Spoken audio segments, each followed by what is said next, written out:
What's your reaction, Johnny Mercer, to the news that Rex Tillerson has gone? Well, given his strong support of Britain last night in the statement that he made, clearly it's concerning. We need to work out whether or not he made that after he had been sacked, as some reports say. But look, this is a seminal moment for Donald Trump. He has long protracted this narrative on national security. He has talked about a special relationship with Britain. At some point, he has to come down on one side of the line. And his reaction to what has happened here and what the Prime Minister so clearly laid out yesterday is still being waited for, actually. And it'll be interesting to see what he does. I think it's a very clear moment for him to decide which side he is on. Right, and what about the test for Theresa May's leadership now?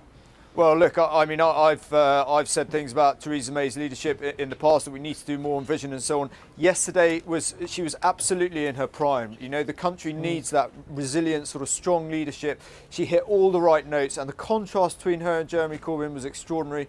But look, we now need to get to midnight tonight and work out what we're going to do. Actions speak louder than words, and the whole political spectrum in this country and across in the US and NATO needs to come together shoulder to shoulder and make it very clear to Russia that this is simply not an acceptable way to operate. And how do you do that, Johnny Mercer? Because in our earlier discussion, beyond asking NATO for support, which of course it has said, beyond the rhetoric, what are you expecting NATO to do? I mean, do you see this as an attack on one, as an attack on all?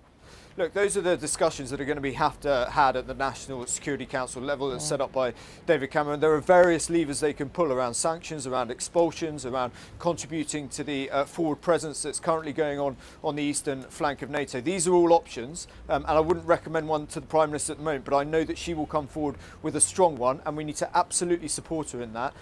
People like Putin, I'm afraid, cowards like him and Assad and all the rest of them, they only respect one thing, and that is when you stand up for what you believe in. And I very much look forward to Theresa May doing that tomorrow in the House of Commons.